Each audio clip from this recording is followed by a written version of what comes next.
Welcome back. In the past 5 years, the U.S. has experienced a renaissance in its ability to find oil and gas. The U.S. production of oil has jumped from 5 million to 7.4 million barrels a day since 2008, with imports decreasing. Meanwhile, some Latin American nations, including Mexico and Venezuela, are experiencing drops in their production capabilities. Some analysts blame it on the lack of investment in both the exploration and refineries capacities.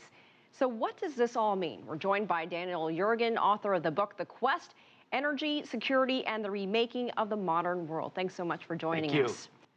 For years, domestic energy advocates have argued that the U.S. could become energy independent.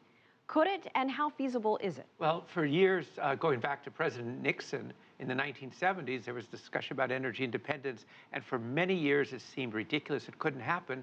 And then we've seen this revolution in shale gas and tight oil, as it's called, that has, as you said, changed the U.S. energy position. Whether the U.S. becomes energy independent, it will certainly become energy a lot less dependent. In your book, you talk about shale gas. What is the impact of that? The impact has been so significant that I think we can really refer to it as a revolution. Because 5 years ago, it looked like the U.S. was going to import very large amounts of liquefied natural gas, as it's called, some from Latin America, but from the Middle East and all over the world. And now the U.S. is about to embark on being an exporter of natural gas in the form of liquefied natural gas. It's exporting more and more natural gas to Mexico. And with this has come major economic consequences. We estimate that something like 1.7 million jobs are now supported by what's happened with this revolution in oil and natural gas.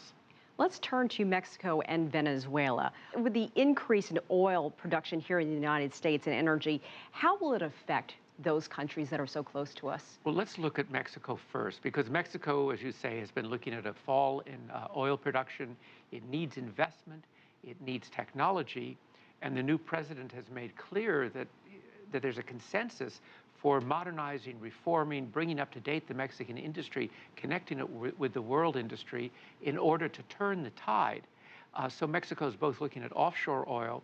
The other thing is that some of this most important deposits of tight oil in the United States are in South Texas. There is a border between Mexico and Texas, but the geology doesn't observe the border.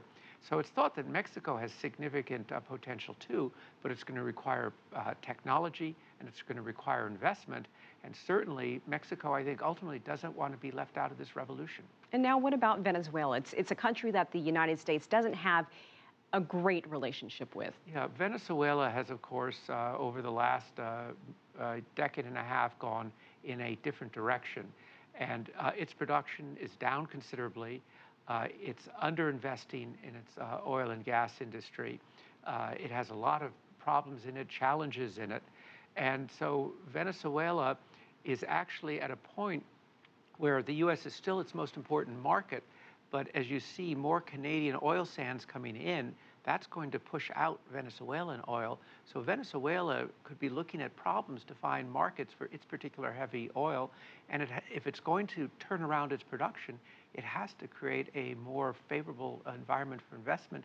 And that hasn't been there for some years. And you can see, even with this influx of high-priced, of money that's come with high-priced oil, you can still see that the Venezuelan economy is very shaky, and that's a problem for the government. Your thoughts on the possible winners and losers here? Well, the big winners are countries, actually the United States. This has made the United States much more competitive in the global economy. Venezuela could be a loser, and it's Mexico. It's really how Mexico chooses to play the game. But I think Mexico is going to end up being a winner from this too. All right. Mr. Daniel Yergin, we appreciate your time and your insight. Thank you so much for joining us on the show.